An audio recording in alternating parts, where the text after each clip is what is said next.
I'm so excited for this episode of Propel Your Practice. On today's episode, we're looking at the anatomy of an effective blog post.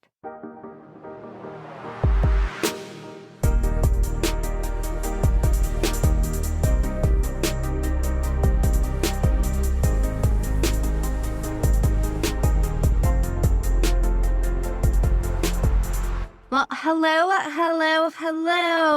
Welcome back to this episode of Propel Your Practice.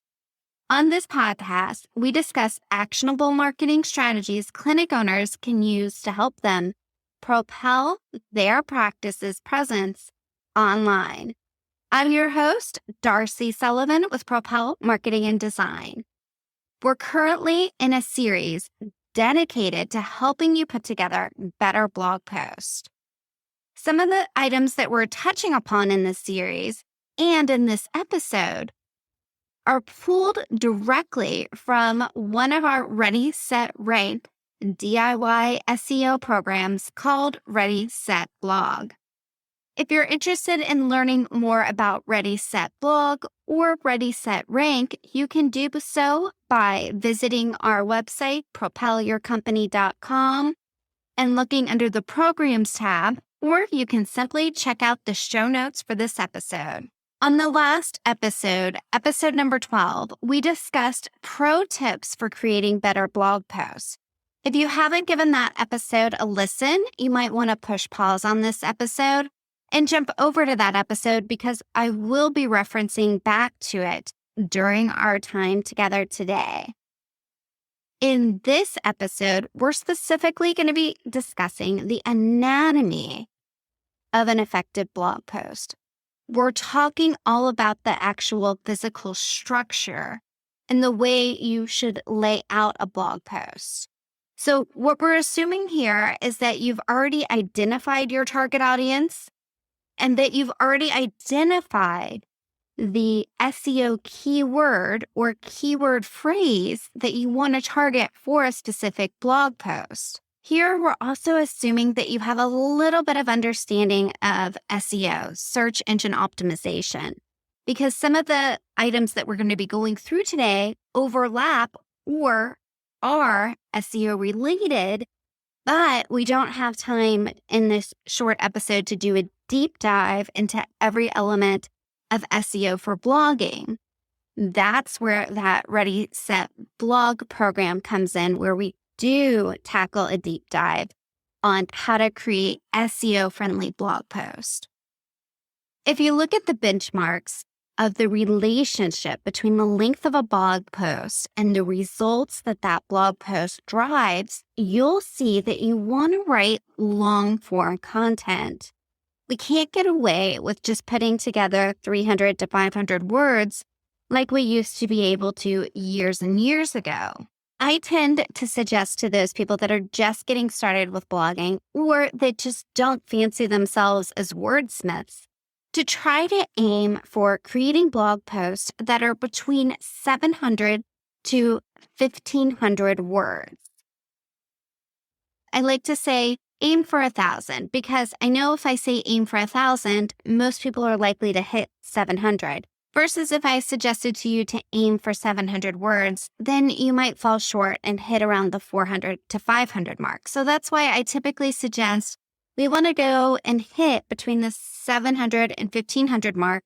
So just aim for that spot of 1,000 and see where you end up. Originally, I was going to call this episode, Let's Write a Blog Post Together. But then when I looked at the way I had organized what I wanted to touch on in this episode, I realized that would have been way too long of an episode. So as I mentioned before, in this episode, we're simply talking about the structure. And I have one example that I am going to use throughout this to give you an example as I talk about each of the elements. The main audience that's probably tuning into this episode are either clinic owners, chiropractors, physical therapists, etc. I don't want to give something that's so specific to them that they would just take exactly what I'm saying and run with it.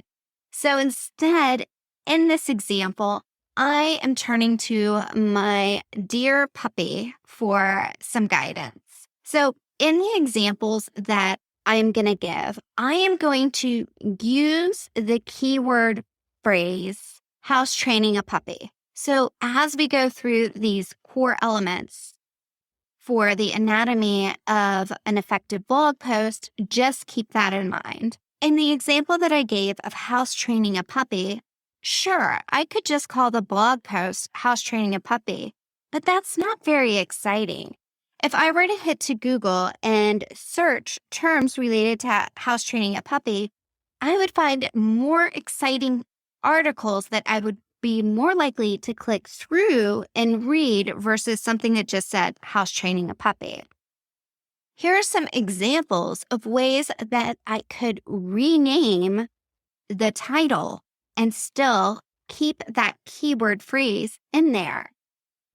I could call it House Training a Puppy, 3 things they don't tell you, or 3 things nobody tells you about house training a puppy. See how both of those examples are a little bit more exciting than just saying house training a puppy. The same goes if you were a chiropractor and you were going to write a blog post about back pain.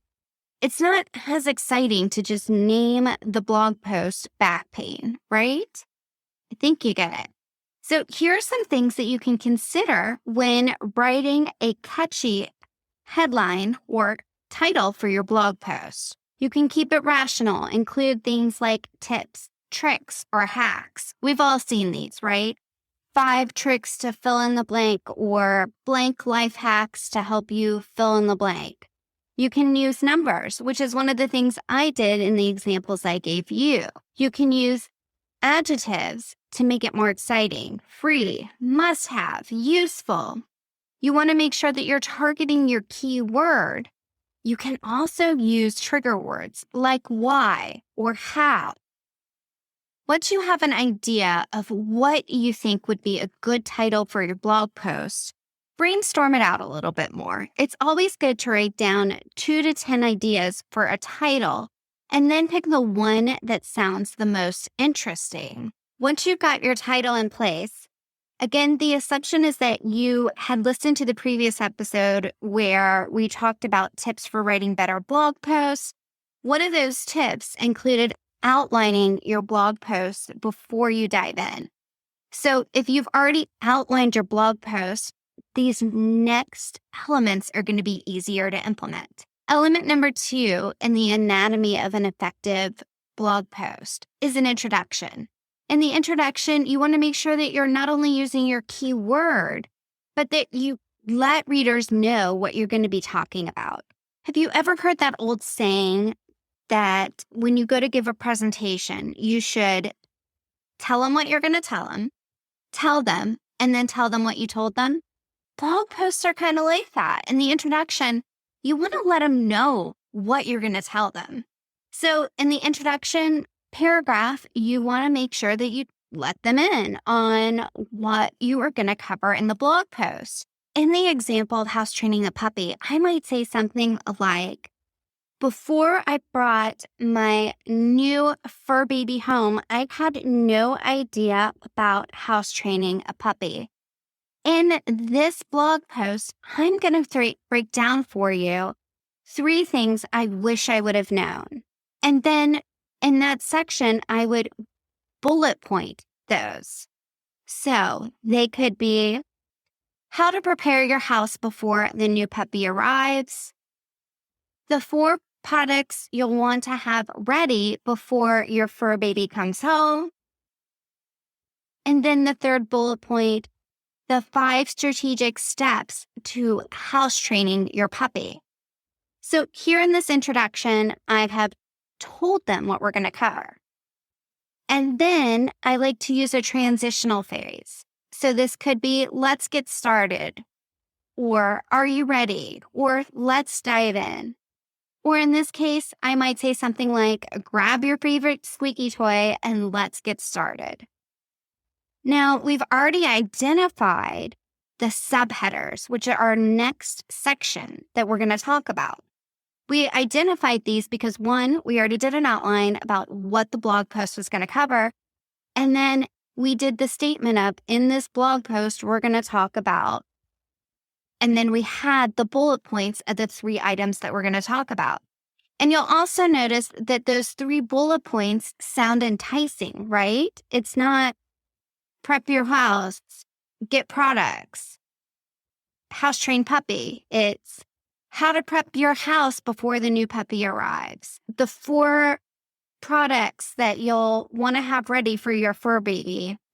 And then the 5 strategic steps to house training your puppy. So that in itself is the introduction. That's a great start. And then we're moving into those subheaders. So the first subheader for this example would be how to prep your house before your new puppy arrives. In this section, like we want to do in all the other sections, because we want to think of the blog post like you would a book.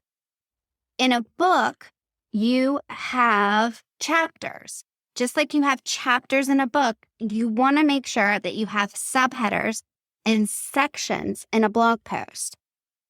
Since, and I hate to get a little technical here, but your title for your blog post should be an H1 header. Your subheaders should be H2 headers. So we're not just like going into these sections and making bold for the sections and then putting those sections in there. We're identifying that they're headers just like you would identify chapters in a book. What this does is it not only tells Google, but it tells your reader, who is usually scanning articles, how to jump to the section that they might be most interested in. So once we've got our subheaders, in the section under each of the subheaders, we want to make sure that we're using short paragraphs, that we're breaking up long sentences. When appropriate, we want to use formatting of bold and italics. We want to include internal links when it's appropriate. So if I mention an item as I'm writing under one of the subheaders that references another blog post or a page on my website, I would want to link to that. If I'm going to cite a source in this section, I would also want to link to that. But if I am citing a source and referencing something that is outside of my website, I want to make sure that that link opens up in a new window. I would go through that same process with the other 2 sections that I want to write about. Now, one thing that I want to mention is one of those was the 4 products that you want to have ready when your new fur baby comes home, or whatever I called it. In that section, so the 4 products you want to have ready section, I would use that subheader again as your H2. But then under that, as I'm breaking down those 4 products, I might want the titles of those 4 products to be H3s. And then I would have the text that relates to them directly under that. The next item in the anatomy of an effective blog post is to include visual elements that are relevant. I get it. Sometimes you need to use stock photos, and that's okay. You can totally do that. But what you want to do is you want to make sure that if you're using stock photos, that you're not going to a stock photography website and searching most popular, because those are the images everybody else is using. You also want to make sure that you insert your featured image, that the images that you're using are sized appropriately, and that you're adding proper alt image text to those images. Other visual elements that you can use include the obvious videos, but you could also do infographics or anything like that.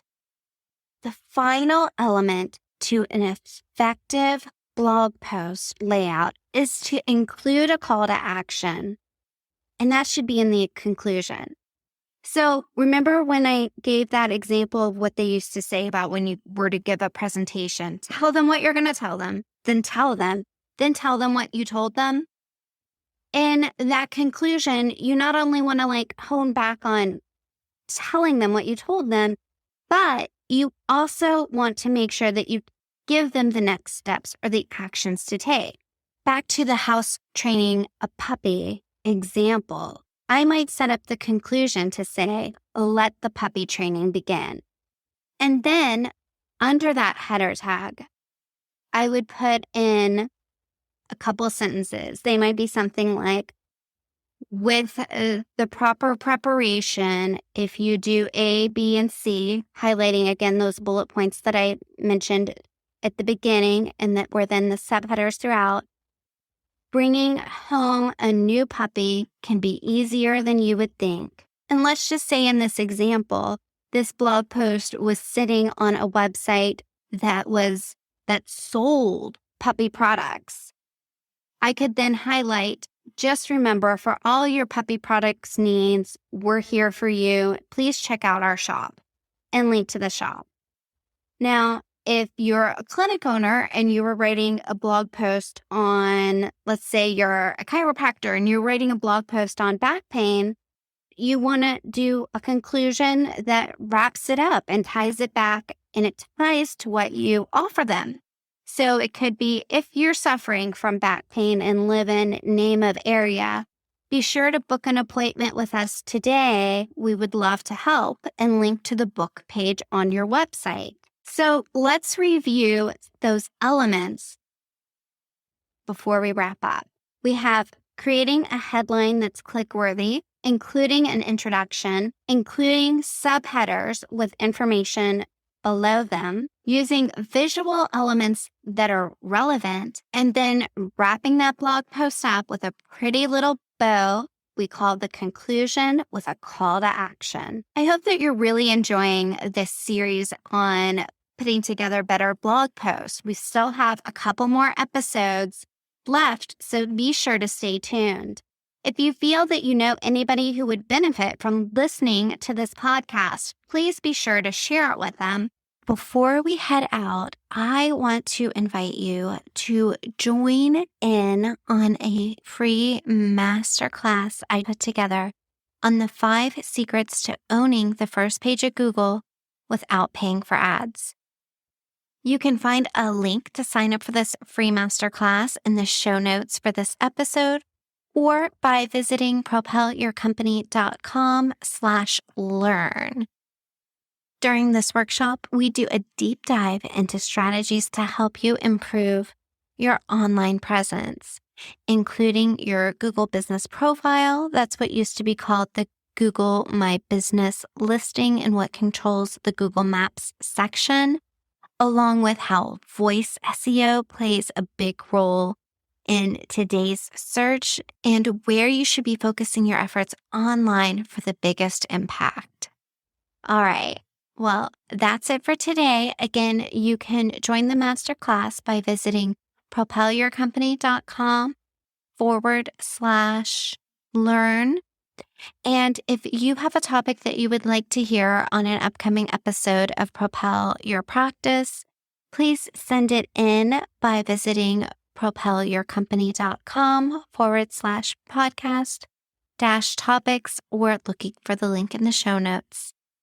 Thanks so much for your time. I'll talk to you soon.